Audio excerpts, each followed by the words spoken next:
Desde los orígenes de la civilización, el peor enemigo del hombre ha sido el hombre. No se ha conocido epidemia o catástrofe natural que haya causado tanta ruina y muerte como la que nos hemos causado los hombres a nosotros mismos. Las guerras, las tiranías y las dictaduras son las cicatrices humanas más vergonzosas de la historia de la civilización. Venezuela, el país más rico de América Latina, vivió una desconcertante transformación política y social a partir de 1992. Un carismático caudillo militar fue el protagonista de este tiempo. Yo dificulto que hoy en verdad haya en Venezuela una persona que se acueste con hambre. Nos hemos dejado entrampar en caracterizar a los sistemas políticos por lo que dice el caudillo. No debe haber pobreza en Venezuela. Y para ello yo sigo comprometiendo mi vida. Nunca he visto un país que colapse completamente. Colapse desde el punto de vista económico, colapse desde el punto de vista social, colapse desde el punto de vista político, colapse en las instituciones. Tenemos que llegar a cero miseria, a cero pobreza en los próximos años. No es fácil. Es haber arrasado a uno de los países más ricos del mundo. Los indicadores de salud. Bueno, vean ustedes los cambios, pues esto es lo nuevo. Esto es lo nuevo. Se coloca a Venezuela en el país con más inseguridad, con más homicidios, con más inflación. Somos la primera potencia petrolera de este mundo. Tenemos la reserva de petróleo más grande. En Venezuela hay petróleo para 200 años.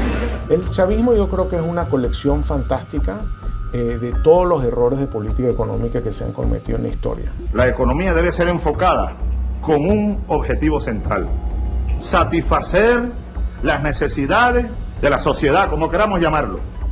Por una política que ha enconado profundamente al país, dividiéndolo de una manera prácticamente suicida. El socialismo es el único camino a la paz perdurable, a la justicia social. Por eso la revolución nuestra, hay que recordarlo, pacífica, pero armada.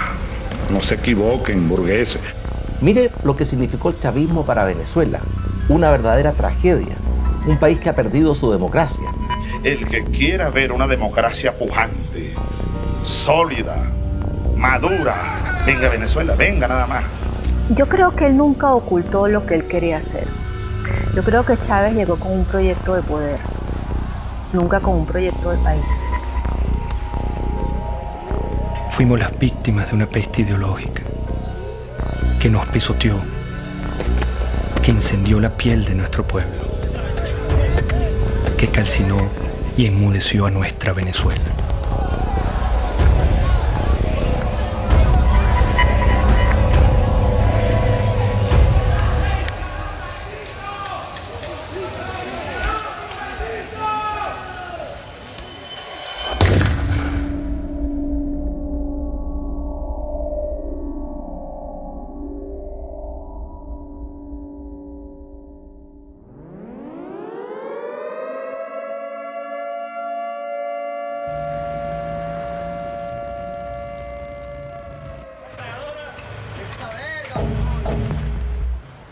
Al filo de la medianoche del 4 de febrero de 1992, Venezuela era sorprendida con un sangriento golpe de Estado.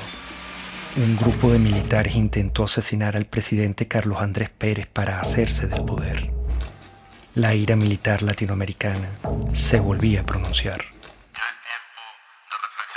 Compañeros, lamentablemente, por ahora, los objetivos que nos planteamos no fueron logrados en la ciudad capital.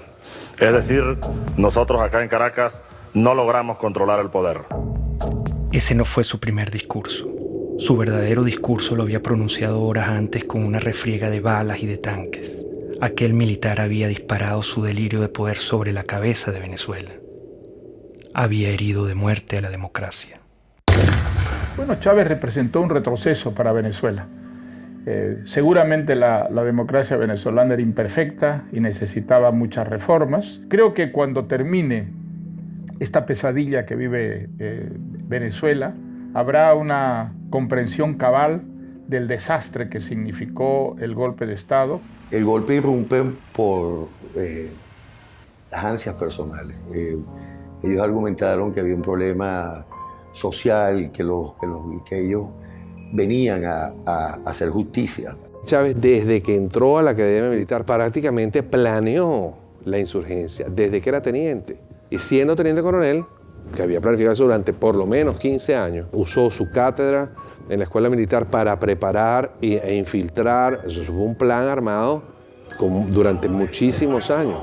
Yo lo conocí a las 5 de la mañana del 4 de febrero del 92, que ingresé al Palacio de Miraflores con el presidente Carlos Andrés Pérez y vi que todavía estaban limpiando la sangre en el piso de la entrada de la oficina del oficial que Chávez mandó a matar a Carlos Andrés Pérez. Atacaron con bazucas para tratar de matar a la esposa del presidente de Venezuela, a sus hijas y a sus nietos. Si él hubiera triunfado en el golpe, hubiera fusilado a Carlos Andrés Pérez y hubiera fusilado a su familia. Para él, la muerte ajena es un instrumento de lucha política.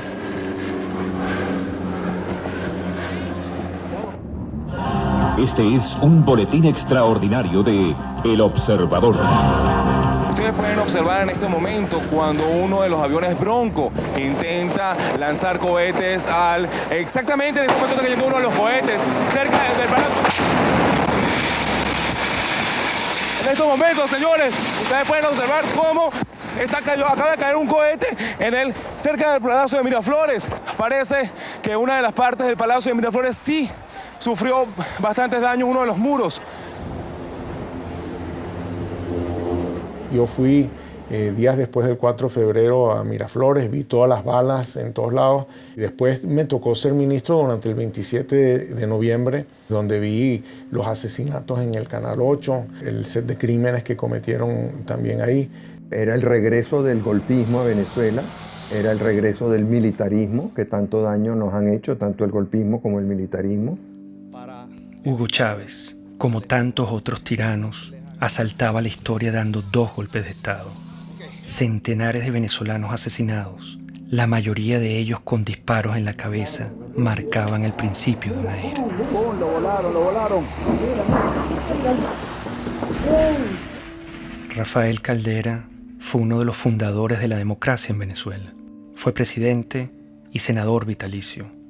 Al día siguiente del golpe de Estado, su enemistad con Carlos Andrés Pérez y su propia soberbia lo hacían justificar la matanza.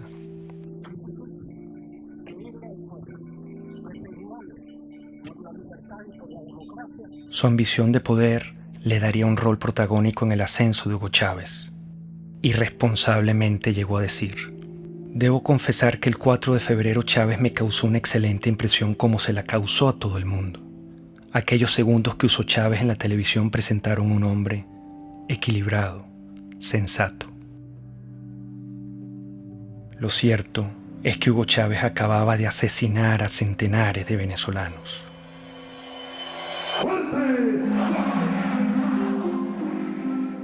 Con la finalidad de conformar un movimiento político que logre conquistar la presidencia de la República, el comandante Hugo Chávez, uno de los líderes de la asonada militar del 4 de febrero del año 92, se incorporó hoy a la vida cívica luego de que el presidente Rafael Caldera le otorgó la libertad. Esta generación militar que tomó el camino del sacrificio, se forjó en el Fuerte Tiuna, en los cuarteles militares, va a demostrarle a los politiqueros venezolanos cómo se conduce un pueblo hacia el rescate de su verdadero destino. Le dieron un sobreseguimiento a los golpistas y ni un solo venezolano le levantó su voz. Eso es un indicador de que no sabíamos lo que era la democracia. Y las democracias se defienden con uñas y dientes. El movimiento bolivariano revolucionario 200 va a la calle, a la carga, a tomar el poder político en Venezuela.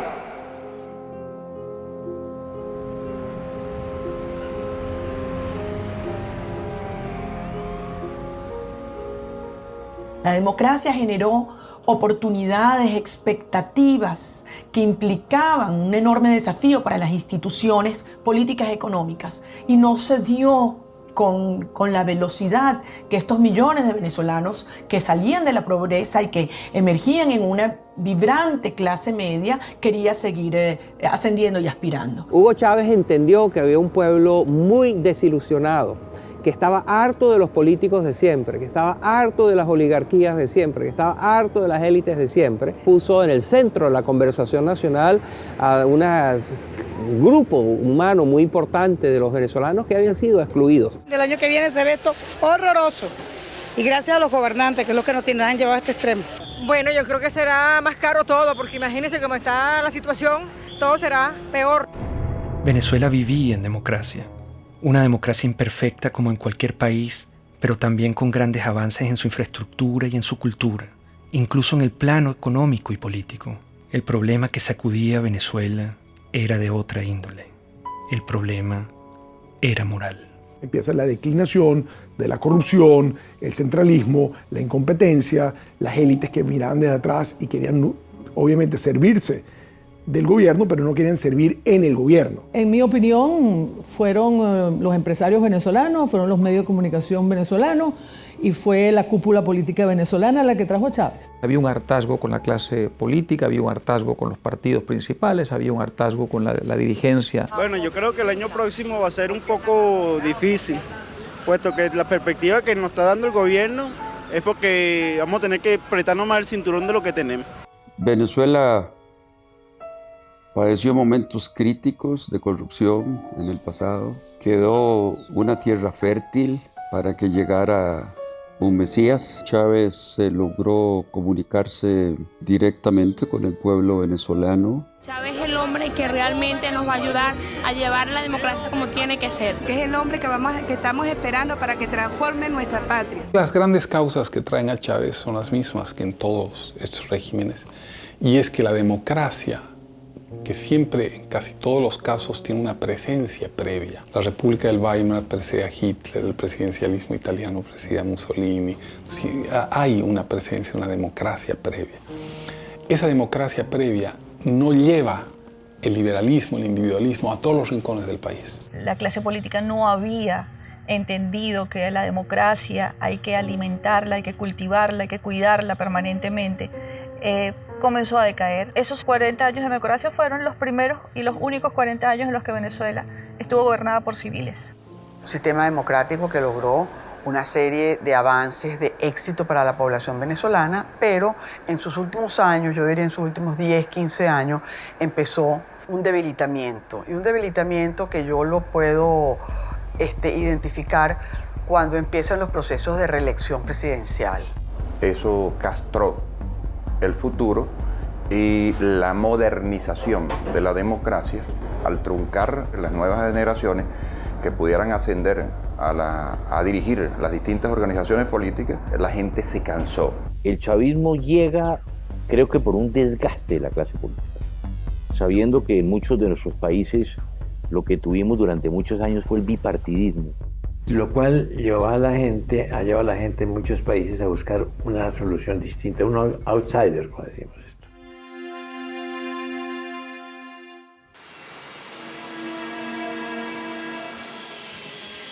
Hugo Chávez apenas salía de la cárcel viajó sospechosamente a La Habana, Cuba. Fue recibido con honores de jefe de Estado por Fidel Castro.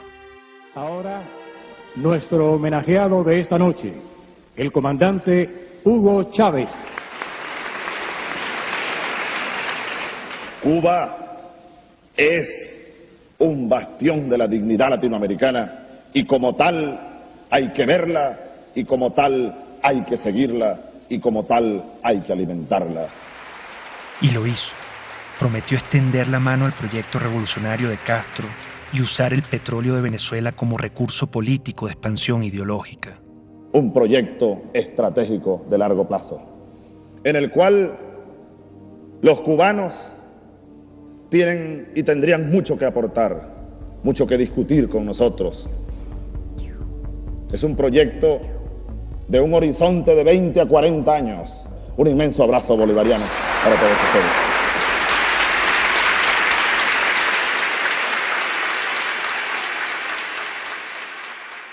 «20 años más tarde, todo estaba claro. Ese era el Chávez que no quisimos ver ni escuchar. Hugo Chávez es una creación de Castro en un país que tiene el momento adecuado. Ya lo había intentado antes con la guerrilla, penetrar con la guerrilla, y va fracasando en muchos modelos.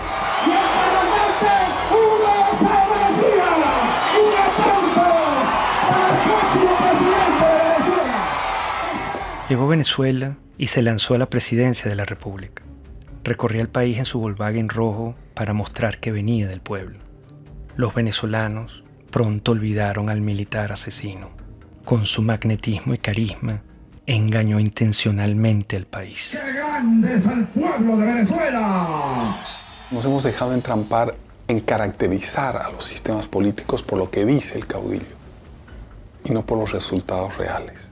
Para defender un pueblo masacrado, expropiado, mancillado y humillado por esas cúpulas políticas que le expropiaron el derecho a la vida.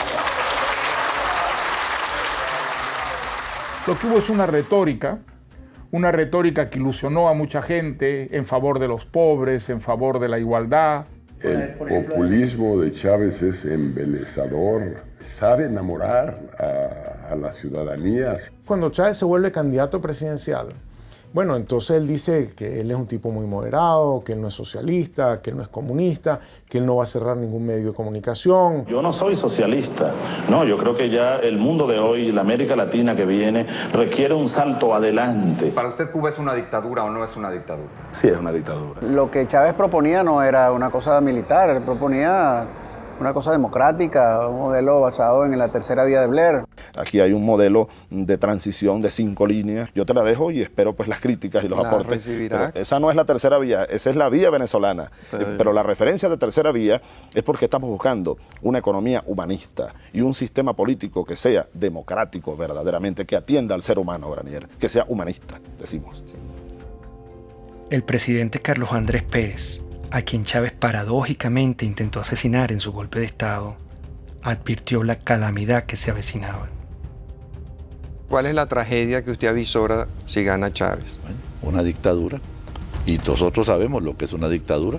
Aquí no hay ley, aquí no habrá derecho de expresión, aquí las cárceles se abrirán para quienes no estén de acuerdo con ese gobierno, no se le permitirá a nadie disentir, y todos los problemas que hoy vemos y que queremos acabar, los problemas de corrupción, los problemas del poder judicial, todos se harán más graves aún. Hugo Chávez Frías, 2.794.062 votos, 56.23%. Excelente, excelente, porque es la recuperación de los valores, es la recuperación de la dignidad también de la patria. Bueno, feliz, contento por el triunfo de nuestro comandante para que mejore nuestro país. Todo se ha consumado. Chávez. El militar traidor y asesino llegó al poder. ¿Cómo lo permitimos? Estábamos tan mal como sociedad. ¿Qué nos pasó?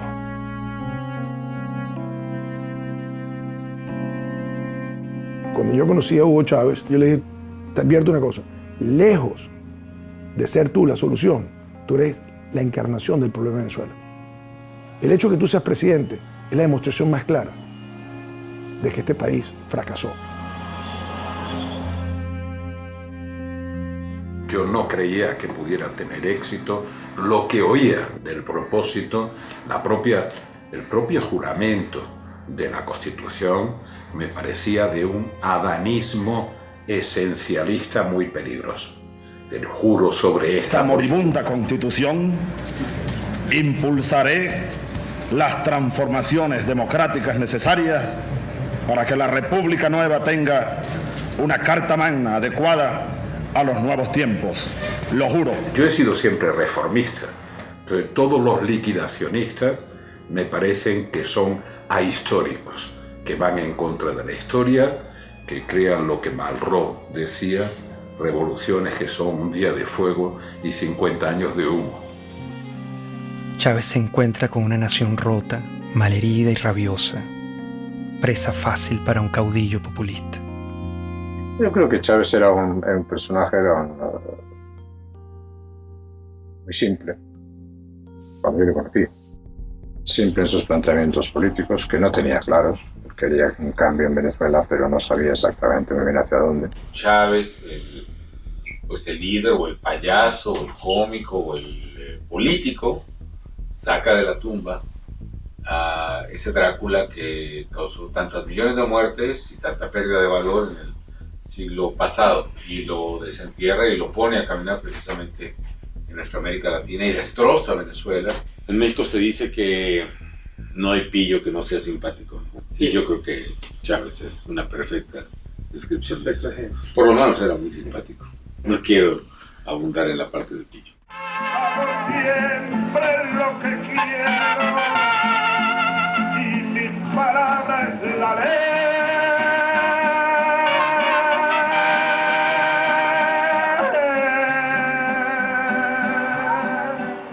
Sin duda, carismático. Muy venezolano, muy simpático. Un hombre carismático. Líder carismático. Pero sigo siendo Chávez. Es que los hombres carismáticos son muy peligrosos. Los hombres carismáticos han sido los grandes dictadores del mundo. La gente se conecta emocionalmente, no racionalmente, con ese personaje. Había en él atributos que ayudaron a hacer de él una figura populista muy lograda. Evidentemente había una capacidad oratoria o retórica, pero con un poder de seducción muy notable. Había en él también una lectura intuitiva, no creo que intelectual, pero sí intuitiva, de un amplio sector de la sociedad venezolana. Eso es muy importante en un caudillo. El idiota. Nosotros fuimos tan ingenuos, casi podría decir entre paréntesis tan idiotas, que pensamos que ya se había desaparecido ese personaje en los años 90. El idiota, con toda su mitología, con todo lo que... Resulta que el idiota reapareció enterito, exactamente con todos los dogmas. Somos pobres porque los países ricos nos explotan, porque nos pagan mal nuestras materias primas y se enriquecen. Somos pobres por la oligarquía, toda esa tontería. El capitalismo siembra odio. En el capitalismo impera el odio. Fue evidente de un inicio democrático a cómo se fue separando ideológicamente, cómo se fue convirtiendo en una propuesta que no es ni siquiera de sustento ideológico, sino populismo puro, afán de poder, de controlar, de tener, de dominar, de mandar.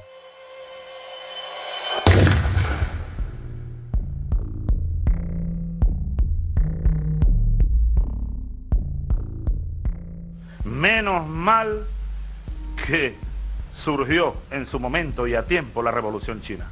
Menos mal que existió Mao Zedong. Al chavismo lo define muy bien la necrofilia ideológica, que es una manera que yo estoy utilizando para describir este amor apasionado por ideas muertas, por ideas que han sido probadas en un país una y otra vez y han fracasado, ideas que han sido probadas en otros países y también fracasan, y sin embargo las abrazan y las adoran y las tratan de seguir impulsando a pesar de que tenemos toda la información de que no funcionan. El chavismo es el rescate de unas ideas mezcladas en una ensalada anacrónica que pasan por el marxismo, por las teorías de Engels, por el libro rojo de Mao, el verde de Gaddafi, Simón Bolívar, todo mezclado. Esta revolución, así lo digo como cristiano, es profundamente cristiana. ¡Viva Cristo el Redentor! De izquierda, derecha, centro, maoísta, centoísta, no sabemos qué es lo que es. Por algunos dicen que yo soy pastor evangélico.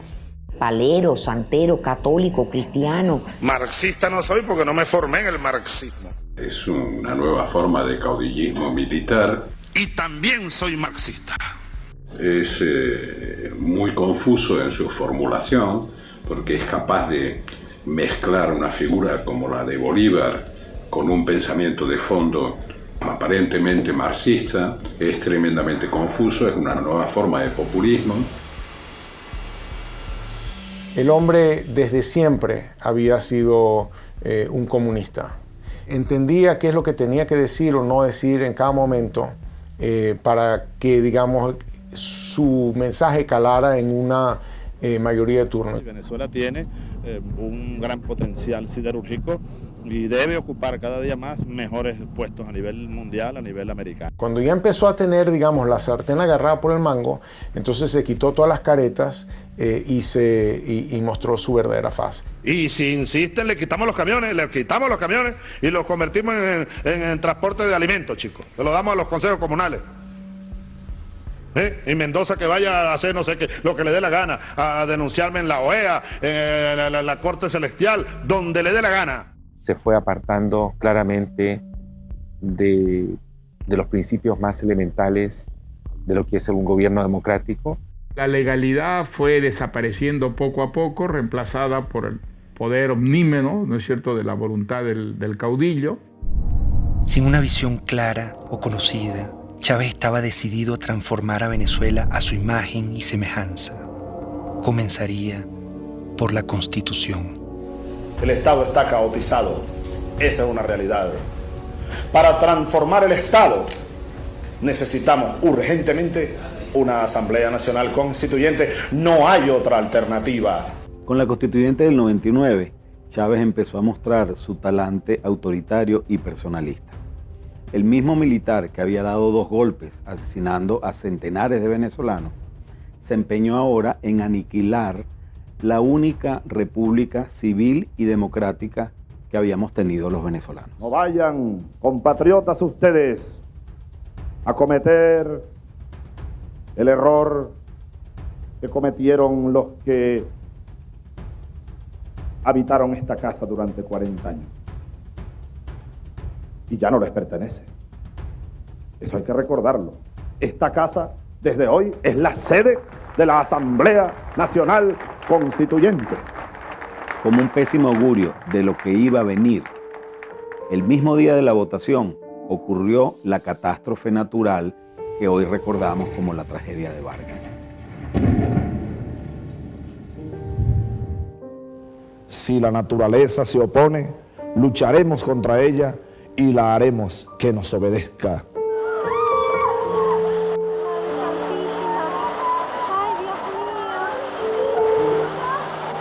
Ha nacido la República Bolivariana de Venezuela.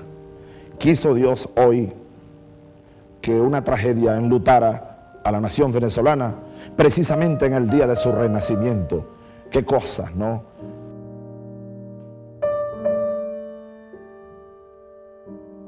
El drama que se vive en el estado Vargas es definitivamente inarrable. No se conoce las personas que perdieron la vida en esta implacable tragedia natural. El drama no finalizaba. Chávez rechazó la ayuda humanitaria ofrecida por los Estados Unidos y profundizó el horror y la tragedia. Vargas era un bastión desde el punto de vista geográfico, geopolítico, porque es la entrada del país, es el puerto, es el aeropuerto. Y si se sembraba una recuperación por la vía estadounidense, pues yo iba a ser la imagen más notoria de lo que implicaba la recuperación de Vargas.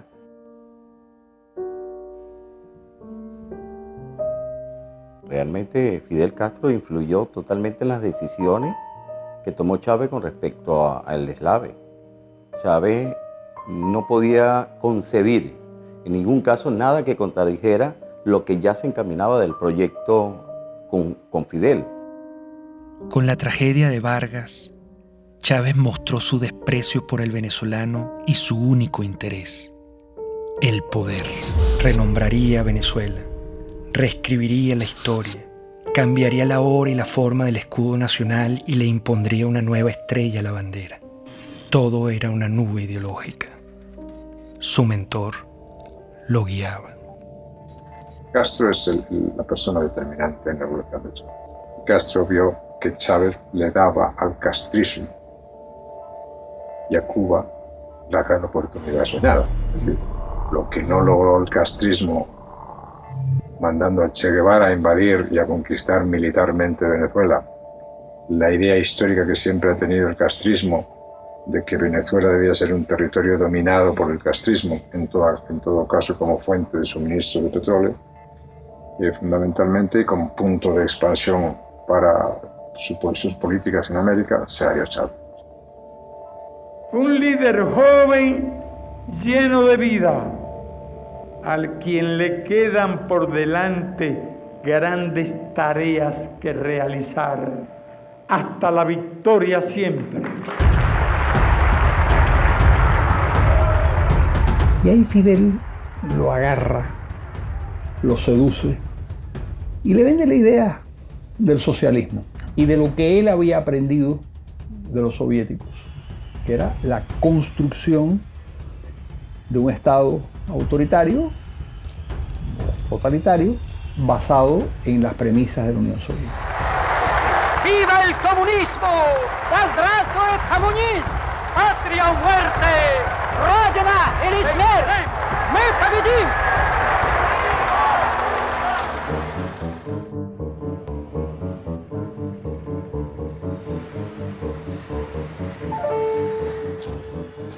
Venezuela se vestía de verde oliva, se convertía en un cuartel. Revolución socialista, vaya general Canelones, patria socialista o muerte. ¡Venceremos! La figura de teniente coronel es, digamos, la primera vez que tiene autonomía para comandar tropa. Por eso se le dice el comandante. Es netamente de una misión de tropa, de dirigir tropa, de ordenar a la tropa y de llevar a la batalla militar a la tropa. Los movimientos totalitarios de izquierda se meten en tu cuarto. No puedes ir a comprar lo que te da la gana, no puedes educar a tu hijo como tú quieras, no puedes viajar, no puedes tener tus documentos, no te permite tomar ninguna decisión libremente. Él dijo, la revolución es pacífica pero no pendeja, porque los tanques, los aviones, los fusiles y los cañones de las Fuerzas Armadas están al servicio de la revolución. Porque de ahora en adelante tendremos generales, almirantes, oficiales y tropas revolucionarios, antiimperialistas, socialistas y chavistas, para que les duela más. Yo era presidente de PDVSA, hablé con él sobre el tema y le dije, caramba, presidente, mire, me preocupa mucho lo que usted dijo, porque las Fuerzas Armadas no están al servicio de ninguna parcialidad política. Las Fuerzas Armadas están al servicio de la República y la revolución es una parcialidad política. Ellos no entienden que al definir la Fuerza Armada como chavista le están atribuyendo una parcialidad política a un grupo que es armado de toda la sociedad venezolana. O sea, nosotros tenemos partidos políticos en Venezuela y un partido político que está armado con el ejército. Chávez gastaría miles de millones de dólares en armamento militar. Si tomamos en cuenta que desde 1830 las armas venezolanas solo han sido usadas contra venezolanos, el peligro era inminente.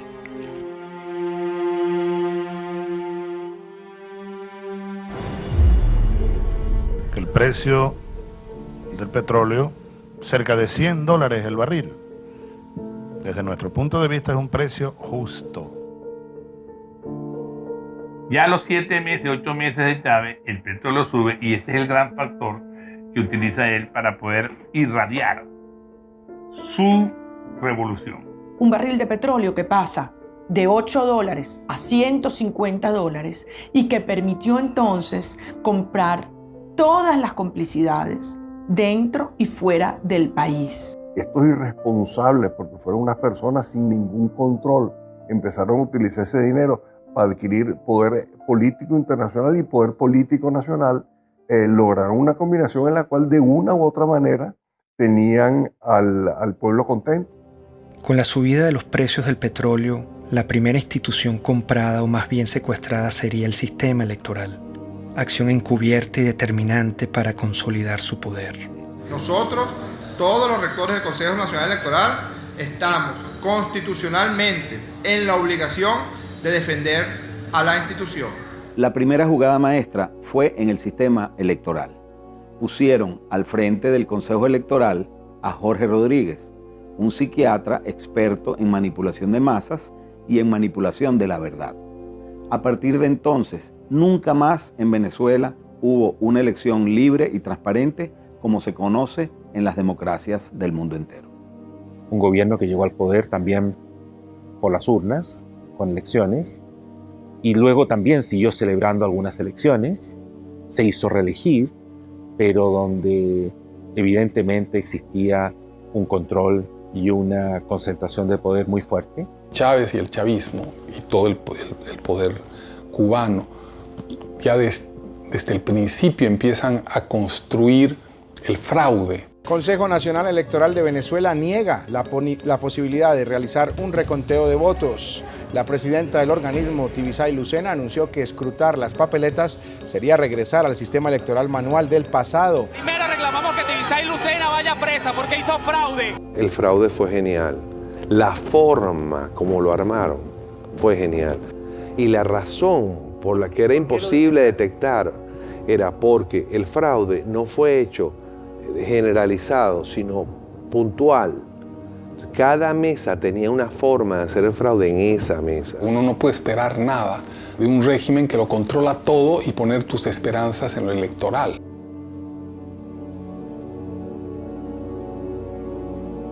La lucha geopolítica iniciaba. Chávez intenta adueñarse de la Compañía de Petróleos de Venezuela, PDVSA. Necesita su dinero para consolidar su poder. Esa élite de PDVSA ha pasado la línea. Entonces yo anuncio lo siguiente. Anuncio la destitución, despido de las siguientes personas. El 11 y 12 de abril del año 2002 fue consecuencia de su intento de radicalización al mandar 50 leyes que nadie había discutido, al confrontar la autonomía de Petróleos de Venezuela, al radicalizar su posición con respecto a lo que era un equilibrio político en el cual, digamos, la gente pensaba que habían ciertas normas de convivencia. Yo no tengo problema de rasparlos a toditos si a toditos hubiera que rasparlo. Ante el autoritarismo chavista, la gente no se quedó tranquila. El 11 de abril, Chávez había pretendido tomar control arbitrariamente de PDVSA para concretar su proyecto hegemónico latinoamericano. Frente a esto, millones de venezolanos salieron a las calles a protestar como nunca antes se había visto en la historia de Venezuela. Que prosigamos pacíficamente nuestra marcha a solicitar la renuncia del presidente de la República.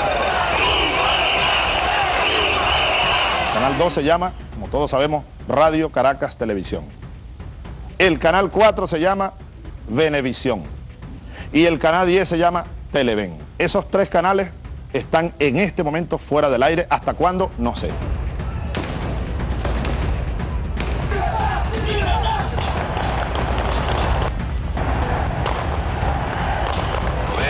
La aplicación del plan Ávila, y el primer movimiento que vamos a hacer es la columna del batallón Ayala. Muchos manifestantes fueron asesinados. Chávez volvía a disparar a la cabeza de venezolanos inocentes como lo hizo en su golpe de Estado.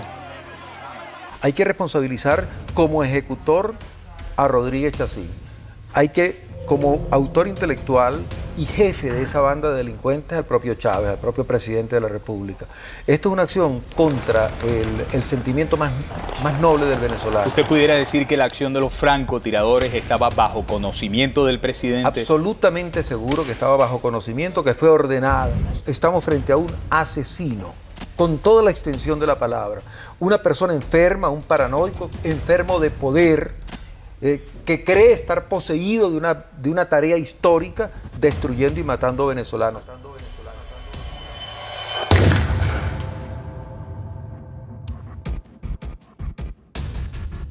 La certeza de que el país estaba encaminado hacia los peores pasos posibles me llegó el 11 de abril de 2002, porque era un país en el que el odio, el resentimiento y la violencia se habían enseñoreado ya, y se habían enseñoreado desde el poder contra la ciudadanía. Y esto va sobre todo a los empresarios nacionales, los productores nacionales. Algunos andan metiéndoles miedo que si yo les voy a quitar la tierra que tienen, las vaquitas que tienen, no les vamos a quitar nada, les vamos a dar.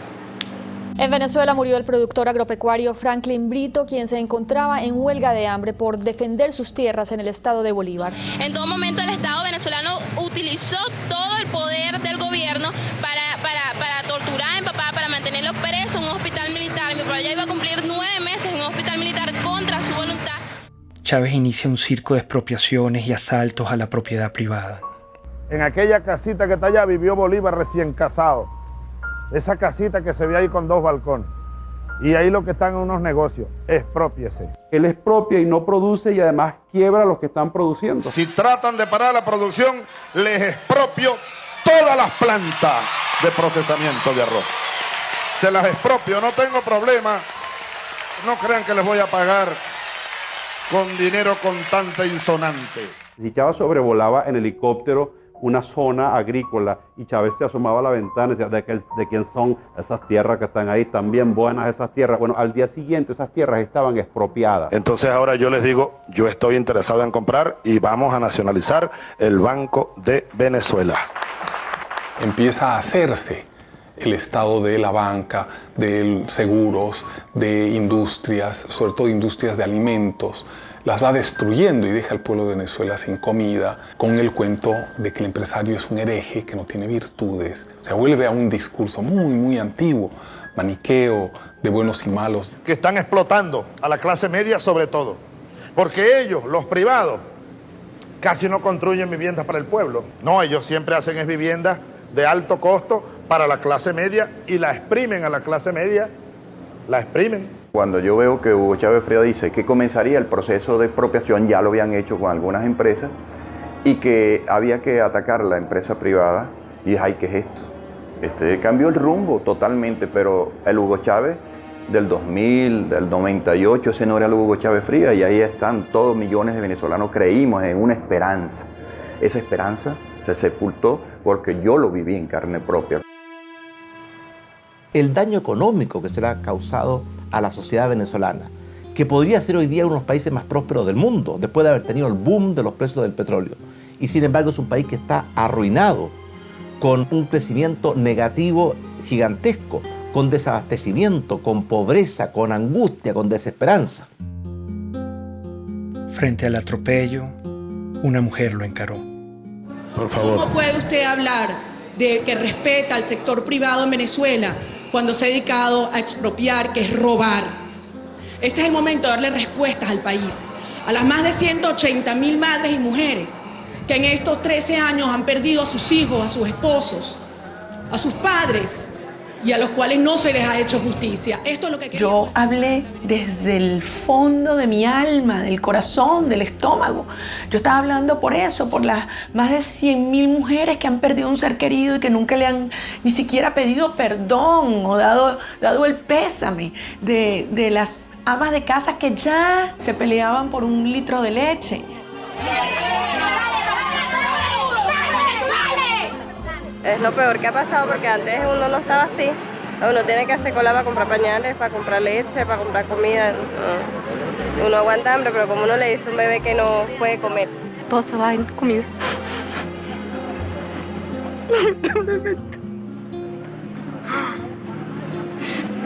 Estamos pasando trabajo.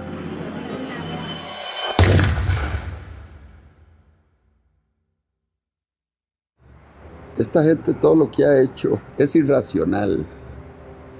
Si hubieran tenido algún economista sensato que les hubiera dicho, esto no se puede hacer. El trueque. Y al final todos salimos ganando. ¿Saben cómo se llama eso? Socialismo. No, aquí no estamos produciendo para ganar dinero.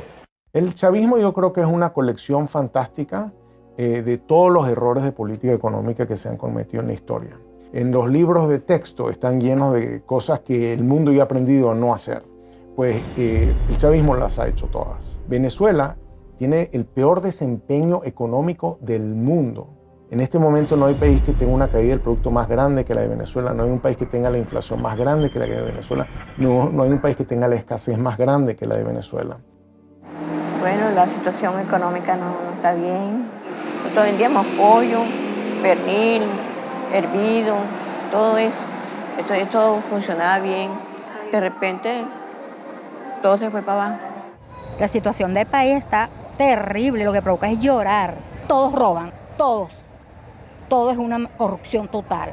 El chavismo es un fenómeno político difícil de explicar a quien no ha estado en Venezuela y a quien no lo ha vivido.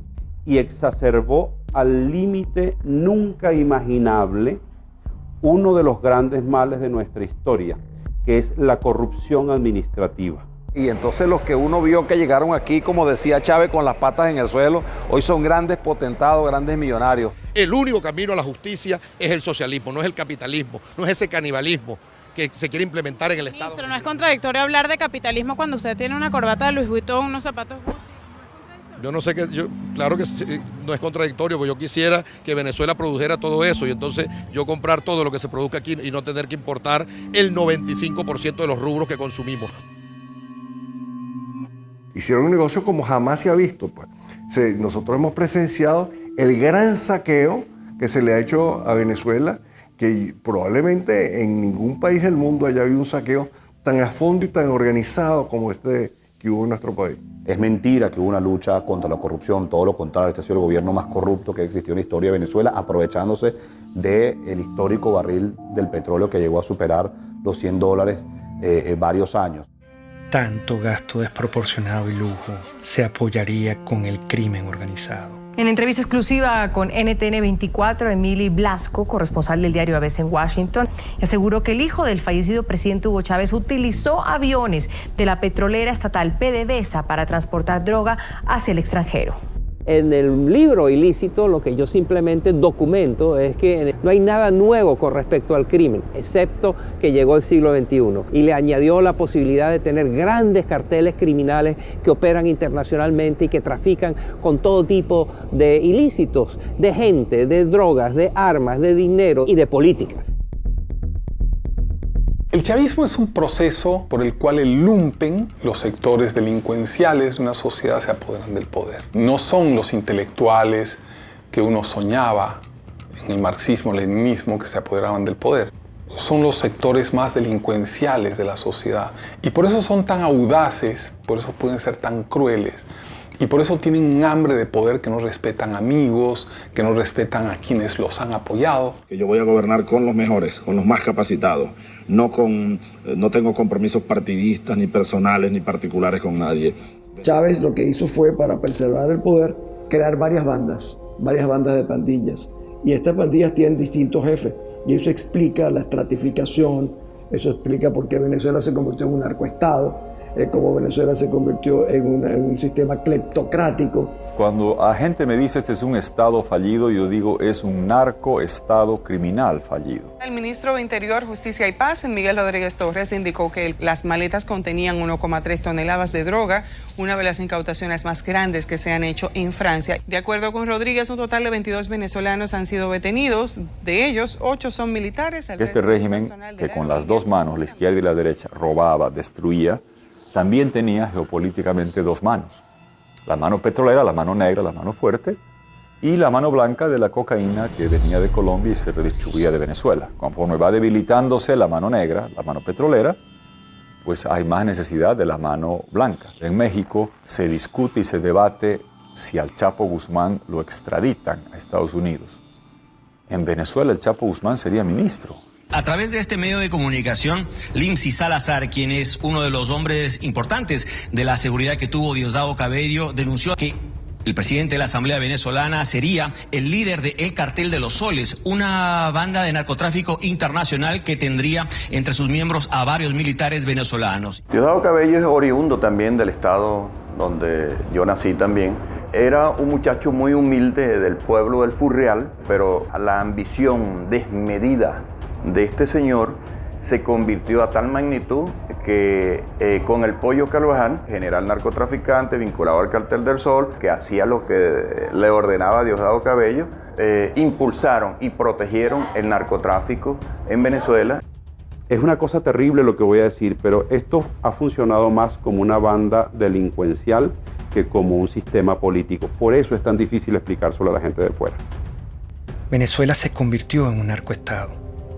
Jueces, ministros, diputados, incluso la familia presidencial era acusada y encarcelada por ello. Los índices de criminalidad se desataron.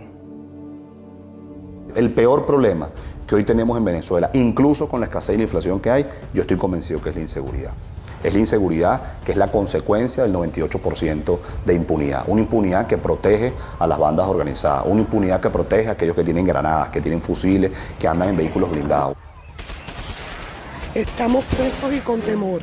Tenemos mucha inseguridad, muchos malandros en la calle que nos callan. Y esto no puede seguir así. Que en el mes de marzo, en esos 30 días, en la morgue de Caracas, haya habido ingresos de muertos por violencia que se equipararían a las muertes por violencia de un año de la España de 46 millones de habitantes, es aterrador.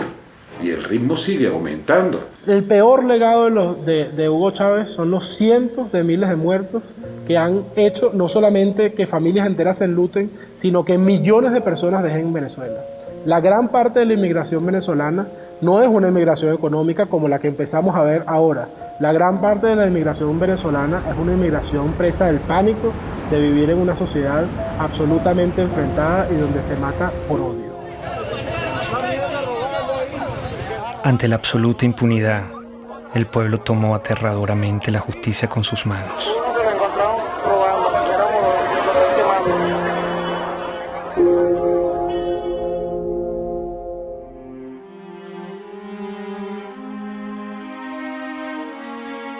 En la lógica totalitaria no existen argumentos, existen posiciones e intereses. Está la revolución y lo que le conviene a la revolución, y están los enemigos de la revolución y lo que le conviene a los enemigos de la revolución. Y si tú dices algo, nunca te contestan una idea. Porque hay informes de que estuvo en la Orchila, en la isla de la Orchila. Tú estás repitiendo basura. Tú lo que estás aquí es repitiendo basura. Eso no es cierto. Tú por tu boca estás repitiendo basura. No, yo le estoy preguntando. Pero está bien. Mi labor es preguntar. Está bien, pero estás recogiendo la basura. Estás recogiendo el basurero, el estiercolero. Siempre te hablan de ti, de tu posición, de tus intereses, pero no de la idea. Yo creo que sin lugar a dudas la violencia que se vive en Venezuela, de todo tipo, es también producto del discurso. Para que no sean ridículos, ¿vale? Es un tarado, es un imbécil, no sabe ni hablar. Es un fascista. Y este bandido lo tiene. Con su plata. Se concentró en una forma de hacer política abiertamente polarizante, generando la división entre los buenos y los malos. ¡Y jalabola de los yanquis! ¡El candidato jalabola! Métodos horripilantes, degradación verbal, violencia. ¡Yanquis de mierda! ¡Váyanse al carajo 100 veces!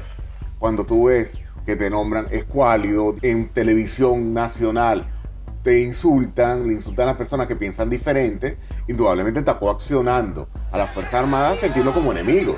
Y el enemigo, dentro de la mentalidad militar, hay que destruirlo, hay que aniquilarlo. Chávez empezó a ser amigo o a presentarse como amigo de aquellos violadores a los derechos humanos, como eran Gaddafi, que inclusive fue invitado a Venezuela y le dieron honores. El caso de Omar al-Bashir, quien por cierto al día de hoy todavía tiene una orden de captura por crímenes de lesa humanidad. Incluso Mugabe también fue, digámoslo así por lo menos lo presentó como amigo de Chávez. Entonces de alguna manera Chávez trató de incorporarse y crear su grupo, digamos, de socios violadores a los derechos humanos para hacerse ver como víctimas de lo que son los gobiernos tradicionales. En América Latina también tenía sus aliados. Las fuerzas del comunismo, del terrorismo y del narcotráfico lo postularon como su líder continental. Poco después de su charla privada con los directores de varios medios de comunicación, el ministro de Defensa hizo una corta intervención en la que dio por cierta las pruebas sobre la presencia de guerrilleros en Venezuela.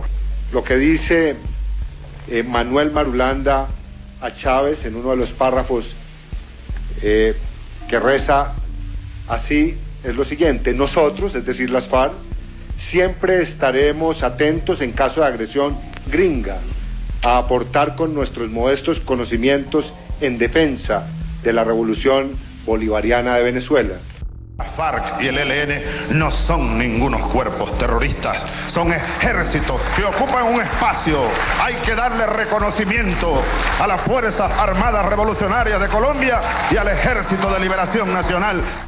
La primera declaración me llamó la atención porque hablaba de la imparcialidad frente a la guerrilla colombiana. Y yo le llamé la atención, le dije, presidente Chávez, usted está llegando a un país en que hay democracia, hay instituciones, por lo tanto usted como presidente de una hermana república como de Venezuela no puede hablar de imparcialidad. Pero él mantenía ese discurso.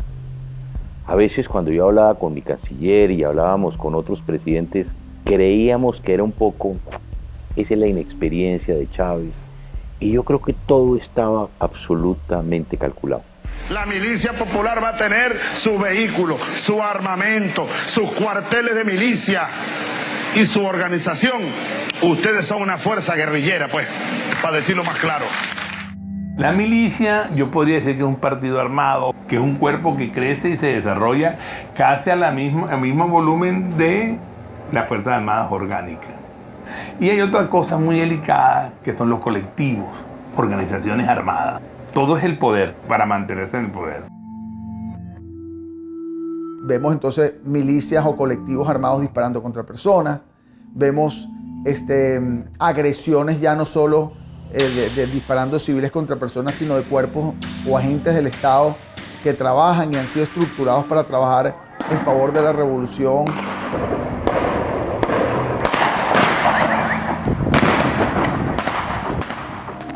Se dispuso a controlar hasta la última conciencia. No quería críticas. La libertad de expresión también debía ser pisoteada. Hay un señor por ahí, de esos representantes de la oligarquía, que quería ser presidente de la oligarquía. Y que luego esos gobiernos adecocopellanos le dieron concesiones para tener un canal de televisión. Estoy viendo la televisión, una cadena más, y me llama la atención el tono en el que está hablando delante de militares. Y ahí es donde él hace el anuncio de que él va a cerrar a Radio Caracas. No habrá nueva concesión para Radio Caracas Televisión. Se acaba la concesión. Ya está redactado la medida. Así que vayan preparándose, apagando los equipos, pues.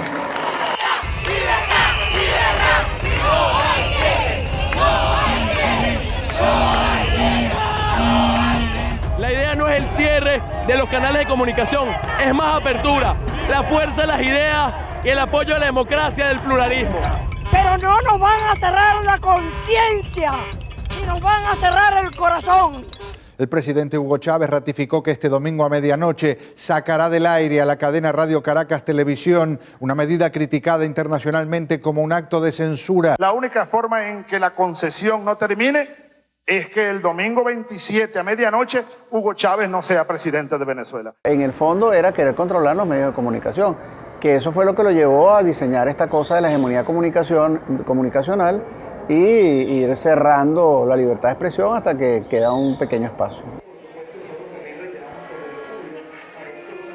Yo una vez leí que los jóvenes hacen política desde la indignación, ¿no? Yo creo que lo que nos motivó en el 2007 fue la indignación. Es como que vimos que se metieron en nuestra casa, te apagaron la televisión, ese momento fue muy dramático cuando se acabó la señal, fue algo que se metió en la vida de uno, no era tanto si Chávez era popular o no, sino que era ilegal y era inmoral y estaba malo y era inaceptable que decidieran por ti. No podemos ser ajenos a lo que pasa en el país, no podemos vivir en un cuadrito, libertad de expresión y estamos en la calle. Me motivó a mí en 2007, o lo que me llevó a dar un paso al frente para colocarme en la vanguardia, fue especialmente la libertad de expresión y muy específicamente el cierre de RCTV.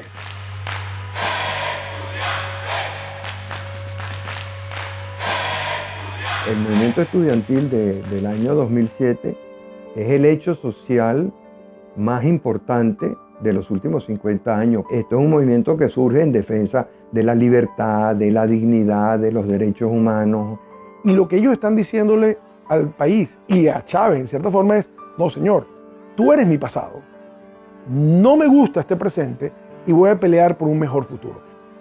Soñamos con un país donde podamos ser tomados en cuenta sin tener que estar uniformados. Eso fue un punto de quiebre, porque los estudiantes salimos de las aulas a la calle.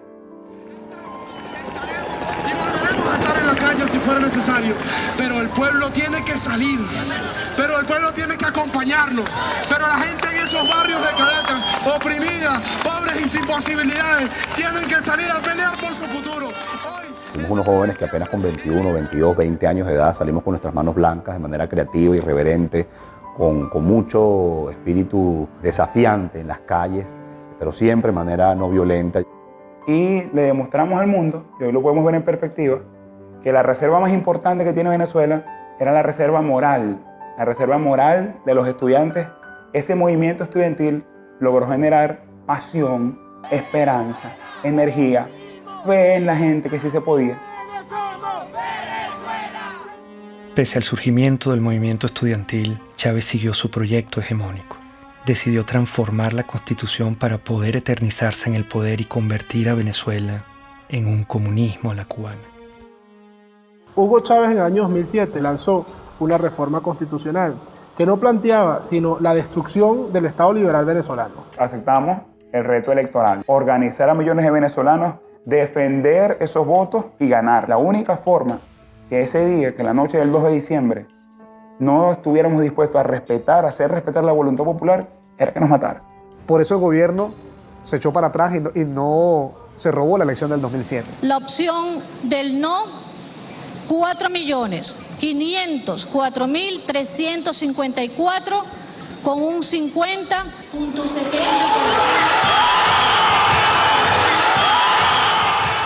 Hay un quiebre de ese proceso político.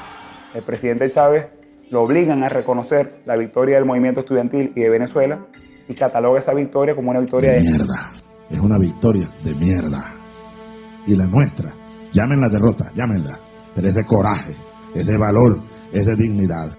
Ese movimiento estudiantil le originó nada más y nada menos que la única derrota que tuvo Hugo Chávez, la única derrota que se llevó a la tumba el 2 de diciembre de 2007, cuando se frenó la reforma constitucional. Creo que es allí donde empieza la debacle de Hugo Chávez y que culmina, por supuesto, en lo que hoy tenemos, que es el desastre absoluto. La derrota frente al movimiento estudiantil radicalizó sus políticas de persecución contra la oposición. Convirtió en enemigo a todo aquel que no se le doblegaba. Y yo lo acuso ante el pueblo y ante el mundo por golpista y por fascista. Tú te das cuenta de que en el patrón hay sistematicidad que empieza por la estigmatización criminal, la señalización de una persona como un criminal. Compadre, vamos a ver quién va preso primero, desgraciado, si tú o yo.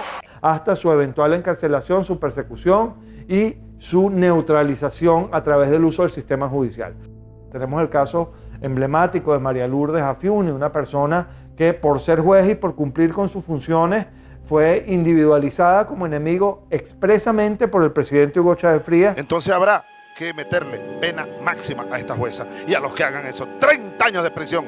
Eso crea un efecto intimidatorio de escalada, un efecto dominó ante todos los jueces, porque ningún juez pues hoy día en Venezuela va a tomar una decisión contraria al gobierno porque sabe que va a ir preso y además en el caso de la jueza Afiuni hasta abusada sexualmente. El poder se estaba empezando a servir, estaba empezando a utilizar a las autoridades del sistema judicial, a las autoridades del sistema penal, a las policías, a la fiscalía, como armas de persecución por motivos políticos.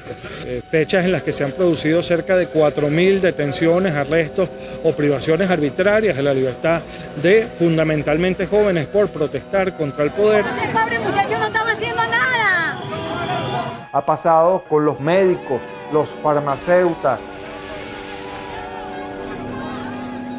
la religión judía, los hebreos también han sido perseguidos. Aprovecho para condenar de nuevo, desde el fondo de mi alma y de mis vísceras, al Estado de Israel. Maldito seas, Estado de Israel.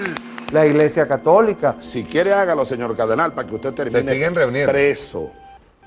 Preso con sotana y todo. No hay nadie en Venezuela en este momento, al día de hoy, que no puede decir que de una u otra manera no ha sido víctima de alguna forma o alguna modalidad de persecución por parte del gobierno.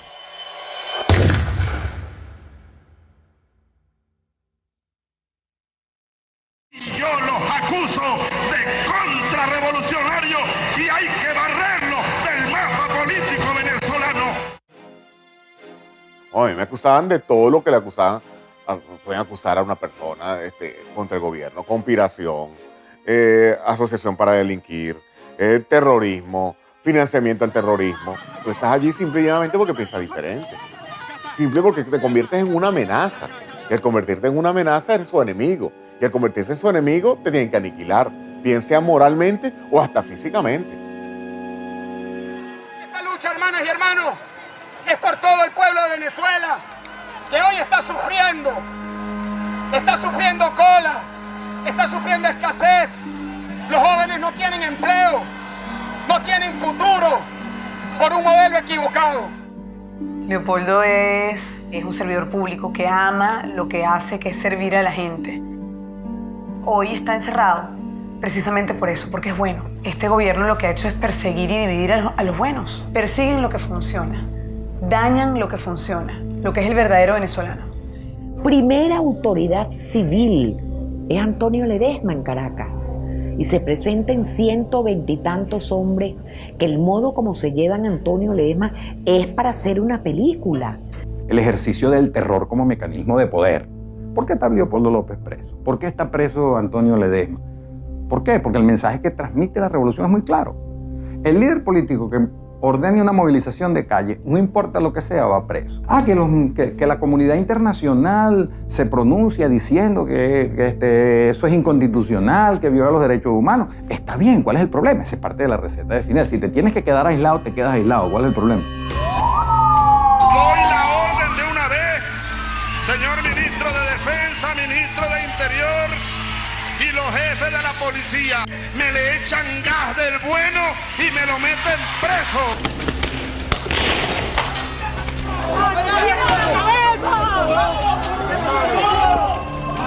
Chamo, están matando a gente, loco. ¡Lo mataron, lo mataron! Los francotiradores apuntan a cabezas. El sonido que producen una cabeza escuálida es mucho menor, es como un chasquido, porque la bóveda craneana es hueca. Vacío de contenido. Exacto, entonces pasa rápido. Nosotros vimos organismos de seguridad del Estado dispuestos a matar a nuestros hijos con balas en la cabeza, dispuestos a dispararle en las piernas para que no huyeran. David Vallenilla tenía 22 años y un efectivo militar lo vio solo y desarmado. Le disparó a quemarropa. David cae al suelo y recibe una segunda descarga. Como puede, se levanta y da unos pasos, los últimos de su vida. Su cuerpo fue despedido con las letras del himno nacional, cantado por sus compañeros cuando era trasladado a la morgue.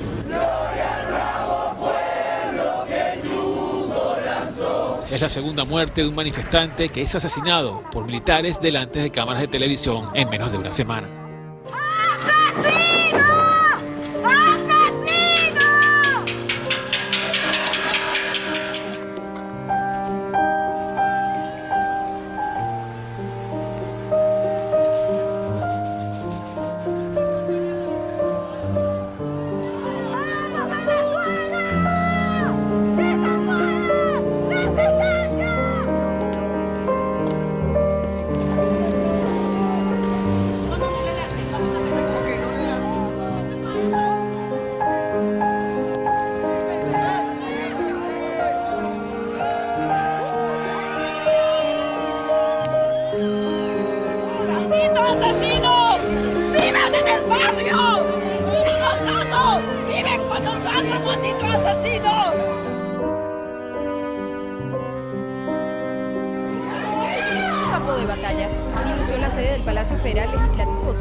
En la conmemoración de nuestra independencia, intentaron asesinarnos.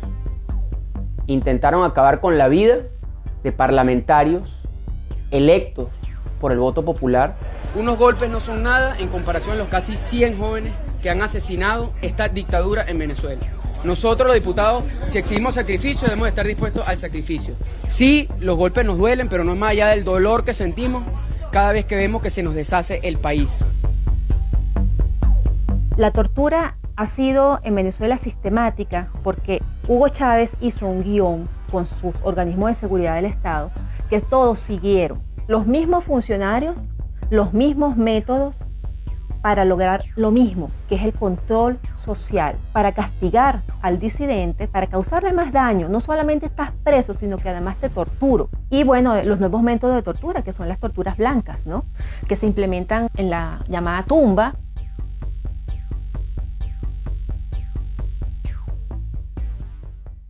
Sí, fui torturado. Sí, fui torturado en un lugar que te roba tu identidad. En un lugar donde tú sientes que estás muerto en vida. Donde el frío te hiela hasta los huesos. Donde tú ves una pared blanca 24 horas al día. Donde la luz está encendida y no te permite dormir correctamente. Donde el silencio impera. Donde te sientes sin esperanza. Donde la comida te llega fría, que tienes que comer con las manos. Donde tus gritos nadie lo escucha. Donde tu dolor nadie lo siente. Es estar enterrado vivo, Gustavo.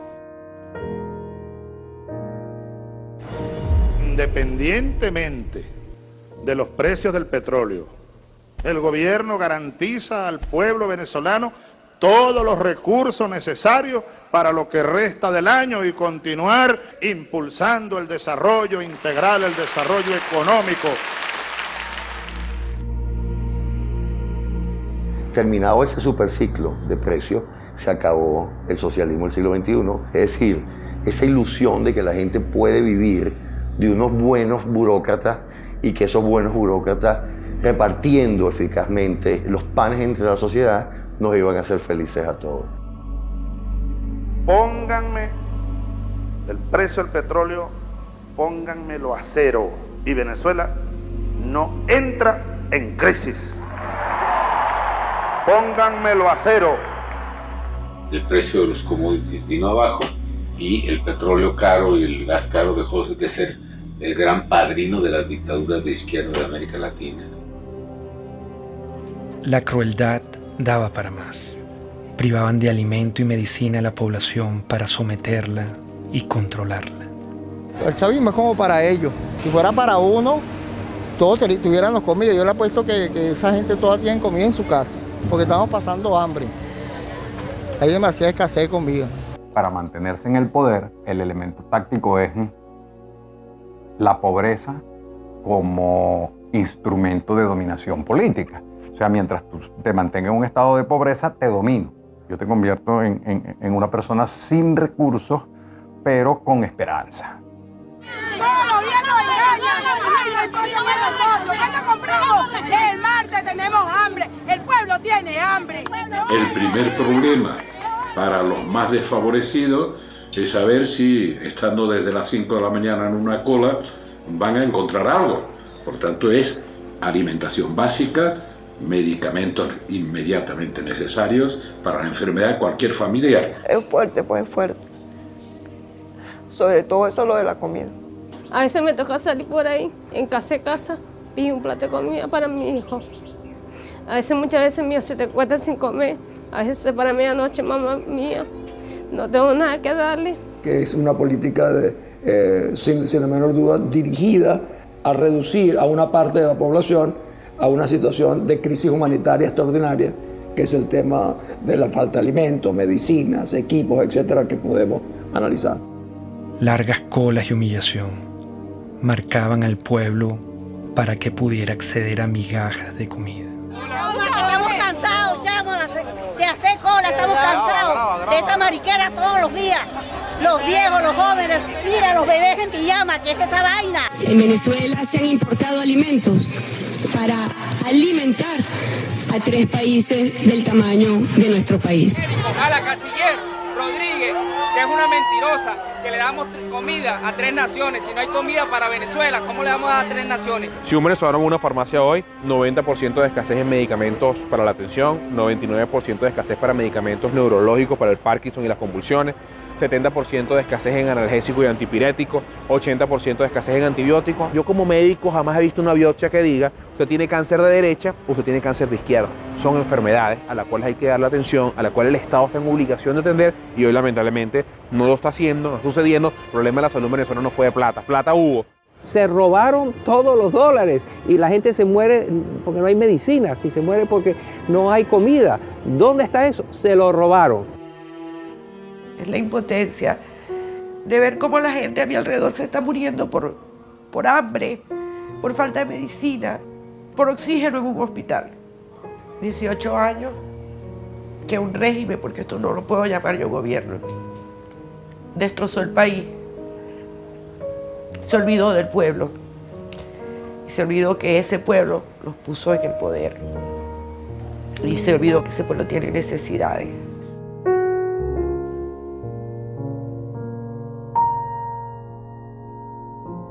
Cínicamente culparon a los colombianos de la escasez que ellos mismos habían causado. No cesa el número de colombianos deportados por parte de las autoridades venezolanas. Ya son 283 que han llegado aquí a la frontera colombo-venezolana en la Guajira colombiana. Es inimaginable lo que sucedió, es que estábamos viendo el holocausto. Cuando marcaban las casas, que era una casa que estaba revisada, o la R o la D, la R revisada y de R y D revisada y demolerla, eso no se había vivido en América Latina. Y ver esos rasgos hoy en día, la persecución en esa semana, ver a los colombianos saliendo de Venezuela, era tanto igual o peor que ver a los de Siria o ver a los de Grecia en sus barcas o traspasando fronteras en Europa para buscar migrar hacia otros países. Cosas que nunca habían sucedido. Había un niño enfermo y el papá rogándole que lo dejara llevar al hospital y no lo dejaban y todo por ser colombianos. Yo no creo que eso sea justo que nos hayan sacado de allá así como unos perros, porque así fue como nos sacaron. No importa que andemos desnudos, no importa que no tengamos ni para comer. Aquí se trata de salvar la revolución.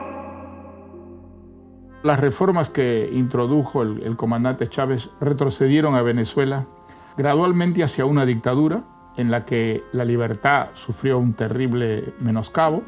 Con el chavismo, la libertad quedó despedazada. Todos los derechos humanos sin excepción fueron irrespetados y violados. El comandante ordenaba. Para retirarnos de inmediato de la tristemente célebre Comisión Interamericana de Derechos Humanos. Ya basta. ¿Hasta cuándo nosotros vamos a estar con esa espada de Damocles? A lot of dictatorships are very similar, and basically what you need in a dictatorship is to keep the very small number of people happy. That means that you're keeping a lot of people unhappy. Milosevic was very committed to destroy educated urban middle class in Serbia because he felt the real threat to his regime comes from these people. I was living in a country which was prosperous once. I ended up seeing people standing in the lines for bread, seeing parents desperate because they can't keep the medicine or, the food for their own kids. We see the stores in Venezuela now, they remind me painfully on my childhood. I have an impression of the government that doesn't really care about the people. It's super happy being in their little corrupted circle. And they don't even look at the street. They live in some kind of the parallel world. El chavismo intentó plagar con su ideología al mundo. Una bacteria ideológica se inoculó en Latinoamérica y poco a poco fue creciendo hasta que se desarrolló en una peste. Es la peste del siglo XXI. Es una enfermedad muy peligrosa porque es una enfermedad que ha cundido, yo te diría, hasta los huesos a un grupo importante de la población que no va a desaparecer. Conquistando una relación, yo diría, en muchos casos parasitaria, de gobiernos, algunos caribeños, otros de Sudamérica y Centroamérica. En muchos casos es la de Podemos. Podemos es una amenaza real para la democracia. Estamos hablando de personas chavistas comunistas que quieren acabar con el sistema democrático. Ser demócrata es expropiar, aunque os duela. ¿Qué es lo que haría un gobernante decente? Expropiar. A los bancos que están acaparando viviendas les expropiaría y las pondría en alquiler social. Recordemos que la influencia económica de Venezuela, por ejemplo, cómo logró comprar conciencias, comprar voluntades, comprar adhesiones usando los petrodólares. Algo de eso hubo en Chile, pero afortunadamente no logró penetrar a la sociedad chilena. La sociedad chilena tiene muy claro que Venezuela es una tragedia. El que es chavista, no es que es like, o la mitad sí, la mitad no. Si eres chavista, chico, eres chavista, ¿vale? Si estás con Chávez, estás con Chávez. Si no estás contra Chávez.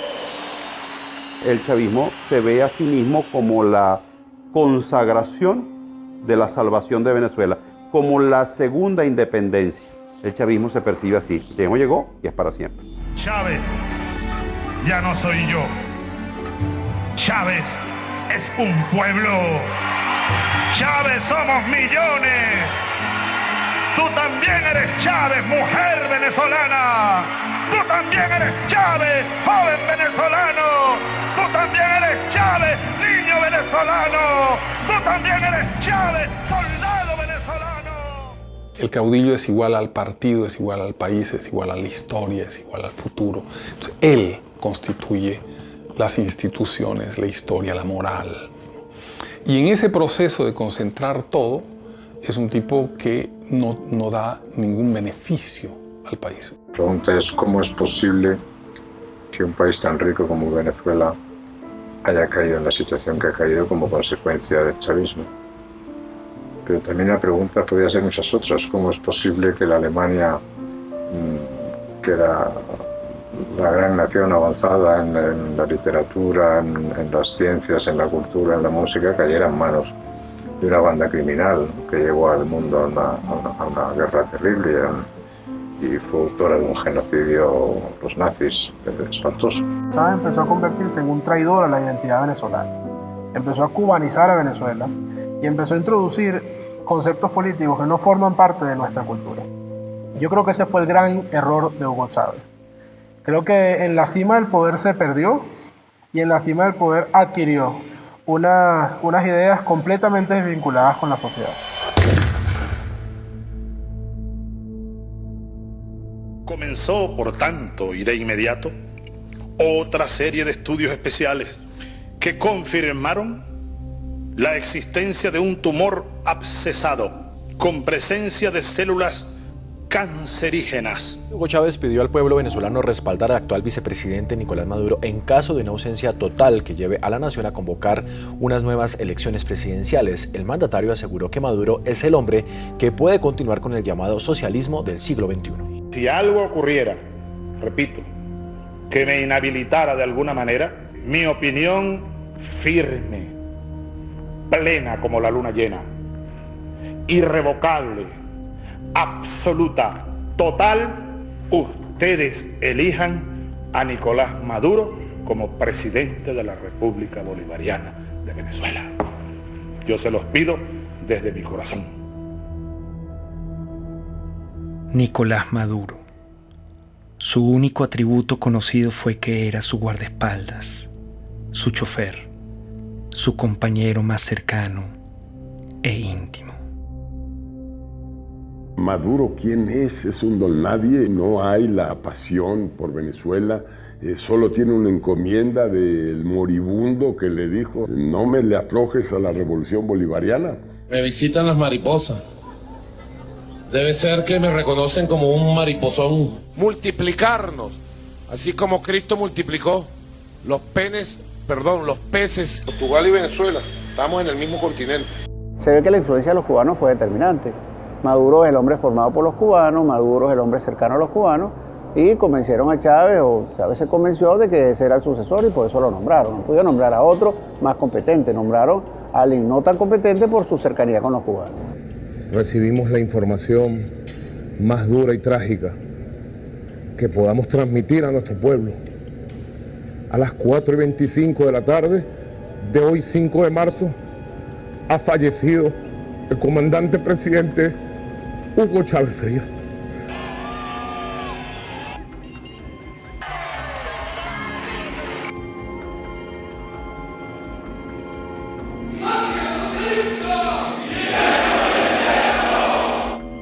paz. Aquí nosotros seguiremos su misión.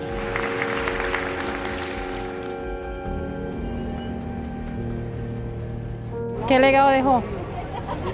Lo que dejó fue el país destrozado. Eso fue lo único que dejó él. Corrupción, hambre, violencia, división entre familias. Ese es el legado de ese señor. Esta es una de las 7 plagas que cayó en Venezuela. Lo peor que existió en este mundo. Lo peor, esa es la desgracia más grande que tiene Venezuela. Haber llegado a ese hombre, estamos peor porque hay más muertos todos los días, más delincuencia, más escasez. O sea, estamos peor que un país en guerra. Nunca he visto un país que colapse completamente, que se desmembre la familia venezolana. 2 millones de venezolanos se han ido del país en los últimos 3 años, 4.000 a 5.000 cruzan por día la frontera de Colombia en solución de continuidad permanente. Entonces, esa es la situación que vive hoy el país, no tiene nada que ver con la situación que vivía cuando Chávez asume el poder. Su gran legado es demostrar que ni éramos tan fuertes, ni éramos tan demócratas, ni éramos tan hermanos, ni éramos tan guerreros, ni éramos tan sólidos, ni éramos tan echados para adelante. Que era fácil darle un empujón a eso, tirarlo todo por la borda y montarse sobre la gente. Nadie se puede imaginar que un país que no esté en guerra esté viviendo lo que está viviendo Venezuela. Ha destruido el sentimiento de pertenencia de los venezolanos como una unidad, como una ciudadanía compartida. ¡Estamos pasando hambre! ¿Puedes creer que esto sea justo, vale? El país cambió, la gente cambió, las miradas cambiaron. Ya tú en Venezuela no ves sonrisas, no ves alegría, ves indignación, ves frustración, ves miedo. Y eso lo vimos todos los días. Nos dañaron profundamente. Mire lo que significó el chavismo para Venezuela, una verdadera tragedia. Un país que ha perdido su democracia, donde no se respetan los derechos humanos, donde se persigue a los adversarios como si fueran delincuentes. Estamos en un país ahorita muy necesitado. Tenemos que comer comida de la basura. La situación que estamos viviendo ahorita es fea, ¿no? En el nombre de los pobres, de la justicia y de la paz, se ha cometido el crimen más grande en la historia de nuestro país. El crimen de lesa humanidad es un ataque masivo o sistemático a la población civil cometido por una organización, que puede ser estatal o no estatal, de acuerdo a un plan. La existencia de presos políticos, la tortura a esos presos políticos, la detención como instrumento político, la generación de violencia como instrumento político, la muerte de manifestantes u opositores. En todos los años del chavismo fueron 2.000 personas que fueron asesinadas, lo cual implica una utilización del asesinato como mecanismo de sujeción y de represión para sostener el aparato político bajo control. El artífice, el creador de la criatura, se llama Hugo Chávez Frías. Matar a una persona en Venezuela se llama homicidio, pero matar a todo un pueblo de hambre se llama chavismo.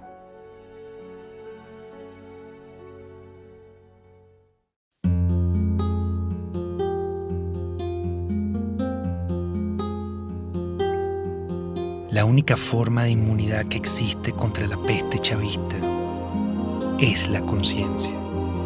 Mientras nuestro aliento sea capaz de empañar una lámina de vidrio, tendremos fuerzas suficientes para luchar por la libertad.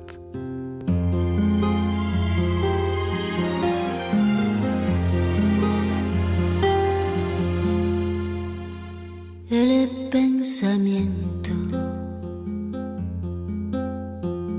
de un hombre de bien no podrá nunca encarcelar. Es luz, es luz, es luz en la oscuridad.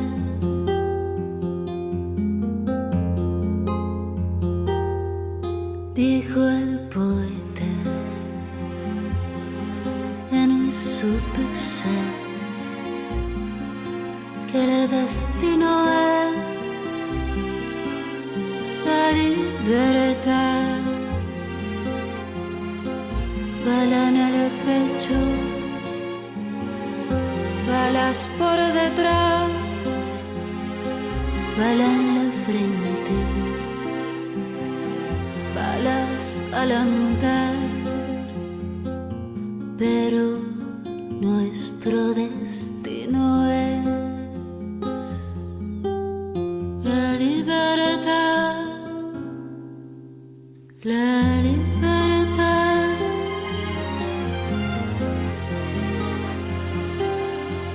Todos los sueños de un hombre de bien no podrán nunca encarcelar. Son luz, son luz, son luz en la oscuridad. El poder tiene miedo de caer, pero caerá. Él caerá. El poder tiene miedo de caer, pero caerá. Ahí caerá. Nuestro destino es la libertad, la libertad. Luz es luz en la oscuridad. Nuestro